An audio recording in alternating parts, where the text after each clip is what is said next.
you drive something like this, you will be considered rich, flamboyant, and in the worst case scenario, even a playboy. But don't let that stop you, because this is unadulterated fun. And the Porsche badge on the nose adds immense brand value, and even long after you have parked it, it remains the center of attraction. And if admiring glance is what you want your car to get, then you clearly have a winner here.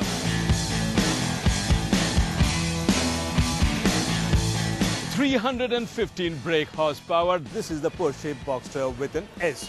Looks like a lot of fun, and I managed to grab the keys.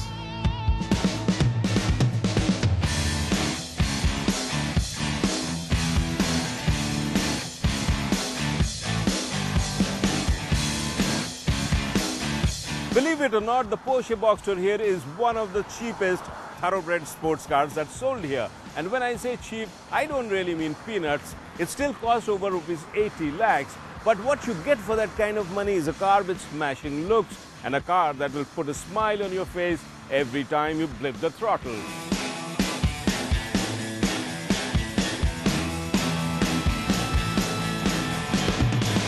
The Boxster was born to bridge the gap between its supercar sibling, the legendary 911, which catered to the hardcore petrolhead, but one with plenty of money. The Boxster, of course, doesn't match the 911 in terms of performance, but what it does is let you own a sports car, and a Porsche at that, which can be a driver's delight.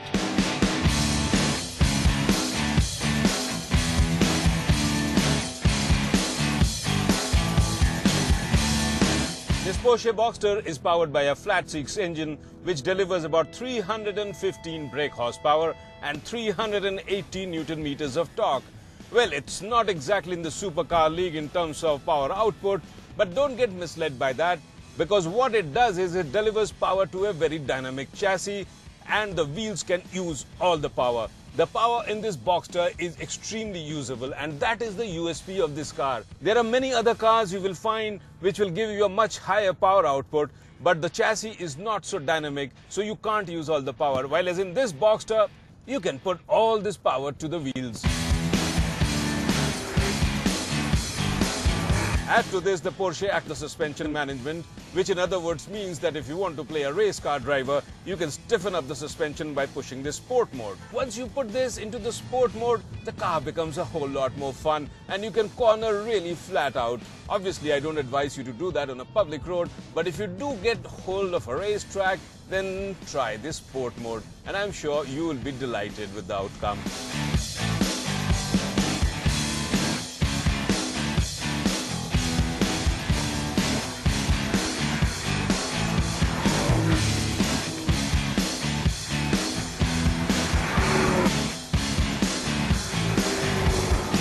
The Boxster is a mid-engine car which really gives it a fine weight balance and makes handling a delight. Add to this use of lightweight materials for its construction, and the power-to-weight ratio becomes quite favorable, as the Boxster weighs only 1320 kgs. And the suspension too is tuned for driving rather than ride comfort, which is what a sports car should be.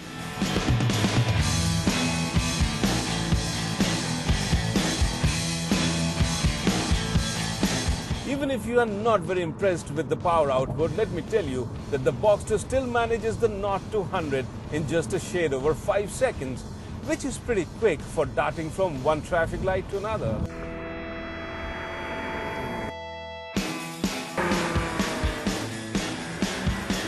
But what I really like about this engine is the tractability it has, which makes it so easy to drive even in city traffic. In fact, the Boxster is one car which you can drive to work every day, and that is the biggest advantage it has over a supercar.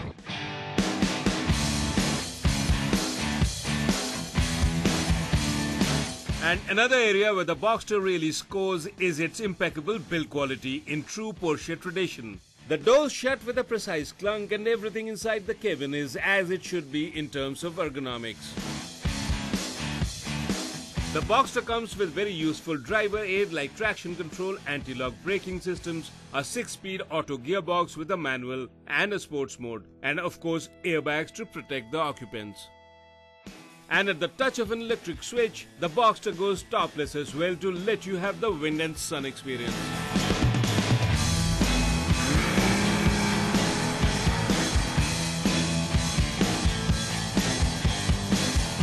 If you get in behind the wheels of this Boxster, you don't really have to be told that this is a sports car.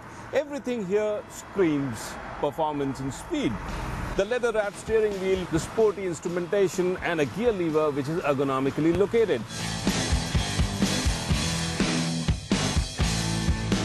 The Boxster 2 here, like most modern-day sports cars, also comes with all the bells and whistles, including a very fancy sound system. And that, in my opinion, is a waste of money.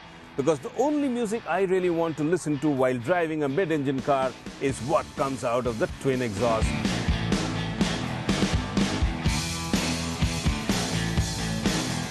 But no matter how you look at the Boxster, it does provide a touch of practicality required for everyday use. And that includes even a boot.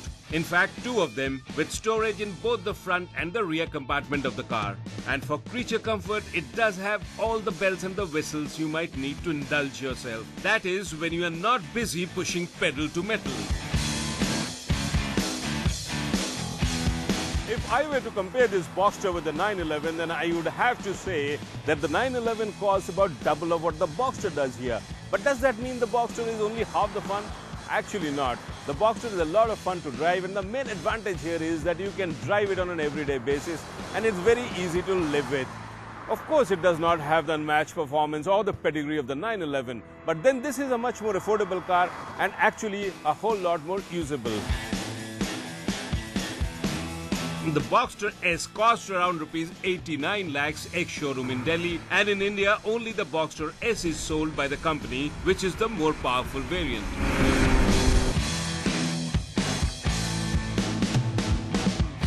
On this side of rupees 1 crore, the Porsche Boxster here is easily one of the best sports cars you can buy. And if driving hard is your main priority and making heads turn the other one, then I'm sure you're going to like this. I prefer both, so I would settle down for this.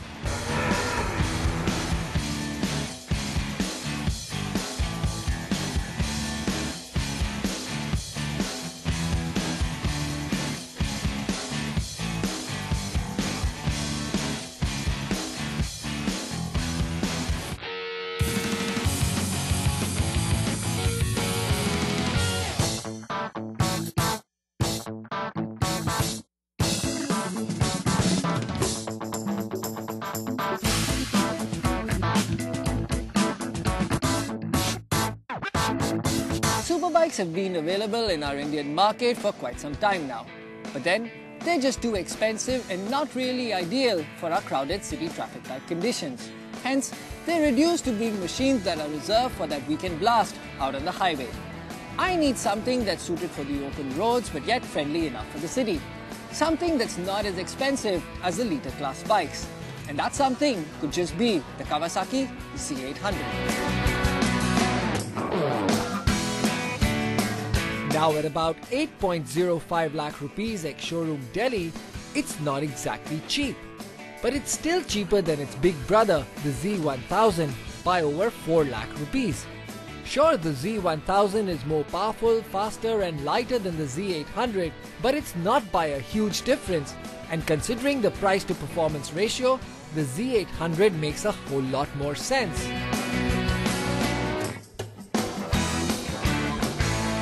The styling of the Z800 perfectly defines its personality. With its aggressive muscle-bound looks and futuristic styling, this Kawasaki is definitely an attention-grabbing machine. But what I love most about this bike, apart from its looks, is the way that it fits me. Once you get your leg over, which is quite high, the seating position is upright. The handlebars are wide and straight. The seat, though thin, is wide and adequately padded to provide a decent amount of comfort. The perfectly sculpted fuel tank has nice recesses for tucking in the knees, everything is within easy reach, and it's difficult to find fault with the ergonomics of this menacing looking machine.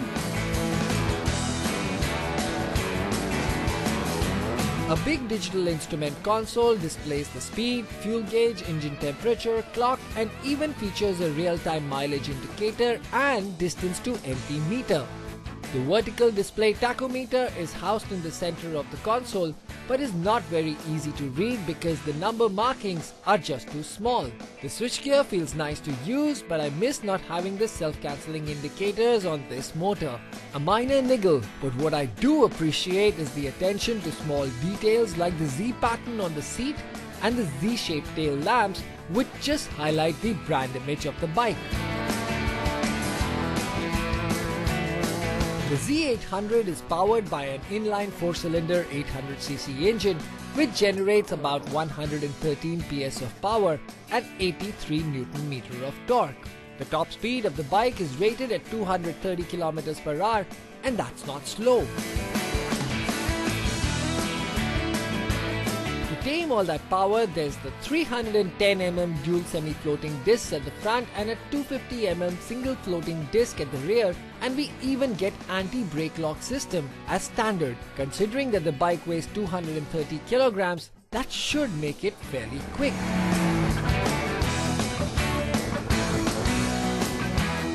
And it certainly is. The 100 km per hour mark is crossed in about 3.5 seconds, and one can do it in the very first gear itself. The 6-speed gearbox is super smooth, but what has won my admiration is the tuning of these gear ratios. One can easily loiter around at about 40 km per hour in the 6th gear itself, but just twist the drive-by-wire throttle open and the Kawasaki's horses are set free, and it responds with an eagerness that is sure to leave you grinning from year to year.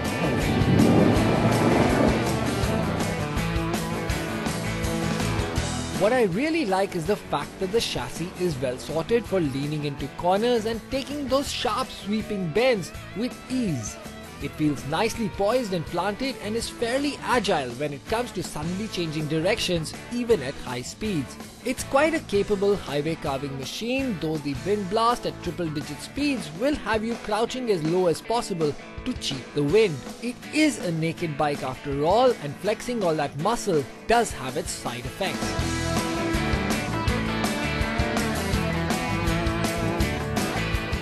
Now, the positive side is that it is less cumbersome, and with a good ground clearance, it is pretty well suited for our uneven roads and crowded city-type traffic conditions. It is easy to maneuver in traffic because of its compact size, and one does not have to think twice before swinging a leg over for a short ride around town.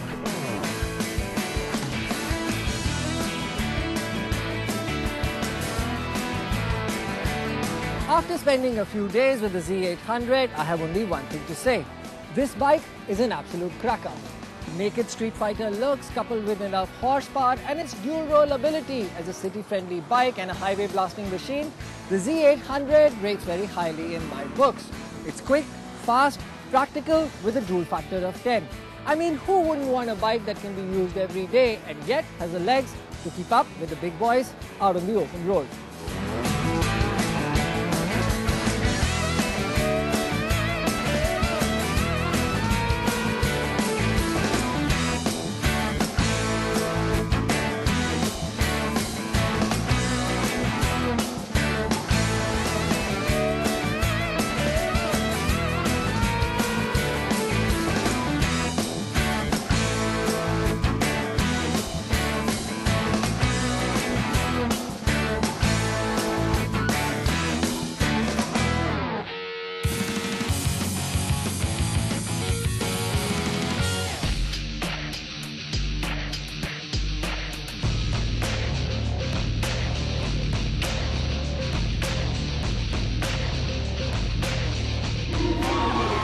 Just look at this crowd.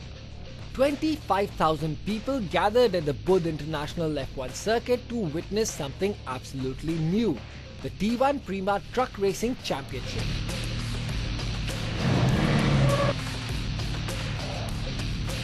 The debut season of the championship took place on the 23rd of March and was the scene of some intense action between the 12 trucks that took part in this inaugural season.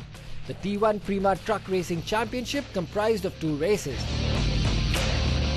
a 5-lap sprint race and a 15-lap main race. The massive trucks jostling for position on the track proved to be a treat for motorsport enthusiasts who had come to watch this one-of-a-kind race. The race itself provided some good action with some interesting overtaking moves and high-speed cornering. And even a track as wide as this proved a little narrow for these massive machines, and they could be seen running off the track to stop themselves from running into each other.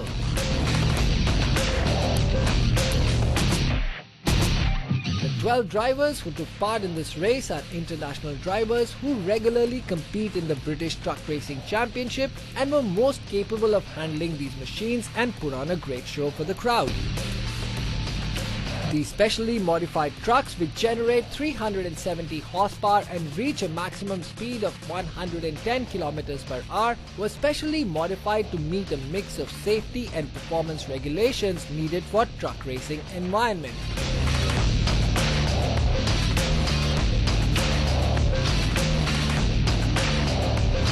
The Champion Award of the championship was awarded to Stuart Oliver of the Castrol Vecton team.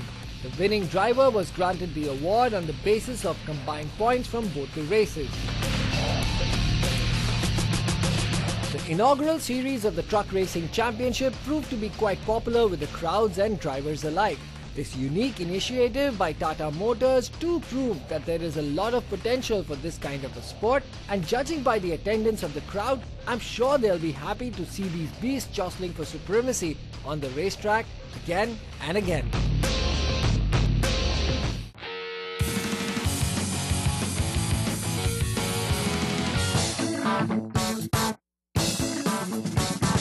Somewhere in the heart of Delhi, in this quite obscure place, we've managed to discover a treasure. Now, it's not any kind of jewels or gold or precious diamonds or stones or anything like that, but something that's a treat for all motor-loving enthusiasts. And we're told it lies behind that closed door. Come on, let's have a look.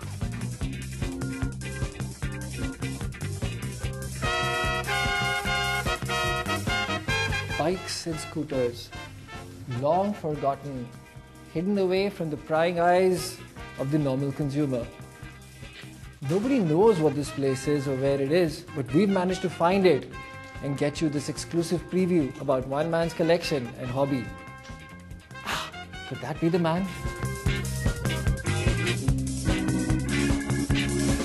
So we finally managed to track down this elusive recluse, and he's going to tell us a little more about his collection over here. A lot of it seems like junk and stuff that he's just accumulated and all, but let's just find out from the man himself. I'm Ashish Kocha, and by profession I am in construction business. I see.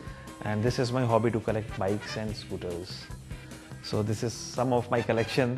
They are waiting for their number to go to registration. And these are some vintage bikes, you know. This is BSA. This is BSA M20. The colorful one. Yeah, colorful. Yeah, Manish Malhotra has designed this bike. And this is 1942 model BSA M20, okay. 500cc. Okay. And just see the headlight of this bike. Right. This is a blackout light. This was probably used during the war? War. Yeah, this is a war model. What about this red one over here? That looks like a pretty well-maintained bike. This is Triumph 350cc single cylinder. Okay. This is an AJS? Yeah, this is AJS. Tell us a little bit about this bike. Yeah, this is AJS 1947 model. Right. What about these bikes over here? Yeah, what are these? BSA. This is a BSA Bantam. Right. 125cc. Okay. This is BSA 250cc. These are Lambretta. This is GTX, Raidu GTX. The oldest scooter I have this is Lambretta 55 model, 1955. Okay. There's one scooter, 1959 model. Okay. Just see the headlight of that scooter. Right. There's no headlight in the handle. It's a fixed headlight. It's a nose. Okay. And this is 1959. After that, I have complete series of Lambretta. I noticed you have a Royal Enfield scooter as well? Yeah. The name is Phantas Plus. What is so unique about that particular scooter? The specialty is that it's a 250cc scooter. Okay. And with a foot gear. That'd be interesting. Restoration of a bike or scooter can be a long process sometimes, depending of course on how old or how rare the bike or scooter is. Sometimes it takes as much as 4 to 5 years to get the bike up and running again. You collect these things, you've stored them here away. I mean, we would have never figured in a place like this, especially when we were trying to get in, that something like this would exist over here. Where are the ones that actually run? You have some that run also? Yeah. So what are we waiting for? Let's go ahead and ride the big boys.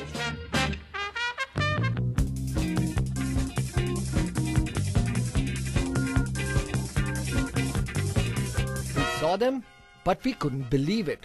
BSA Golden Flash 650, BSA 1929 Track Racer, a 1942 Norton dressed in shiny chrome, a BSA 350, and of course a 1942 Indian Scout. All the bikes have been restored and are in a completely working condition. At least, that's what he says.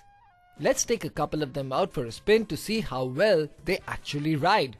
Well, Ashish, you've got a pretty amazing collection of bikes, but I think I've got my heart set on this shiny chrome Norton, and I think that's your favorite, the Indian Scout. Yeah? You're going to show me how to ride that thing. I mean, I can't ride that because I'll show you. Hand gears, so I'm going to go with the safer one. Fine. This looks shiny, but that's got more attention. Yeah. Let's just go for a spin. Let's go.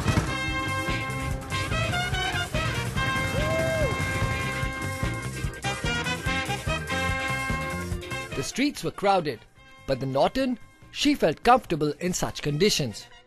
It was happy to be in the third gear at 20 km/h speeds, yet responded pretty rapidly with a twist of the throttle, especially considering that the Norton is about 72 years old. It feels pretty easy to ride and adequately agile when it comes to changing directions. It does sound loud, however, and one can easily hear it coming long before they see it. The Indian Scout, on the other hand, is just so different. Its twin cylinders sound so refined, and the single exhaust resonates with a really smooth kind of sound that attracts appreciation through its dignity. And the way Ashish is riding that bike, it's easy to see what he enjoys in it. With hand gears, foot clutch, a left-handed throttle, it's quite a challenging ride.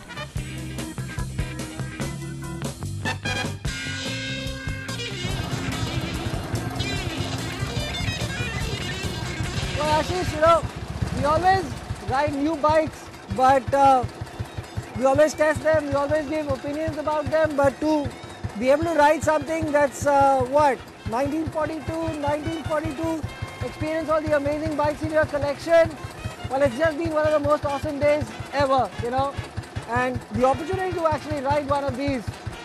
Thanks, man, appreciate it. I hope you had a good time. There's still a little bit of sunlight left. Let's hit the road.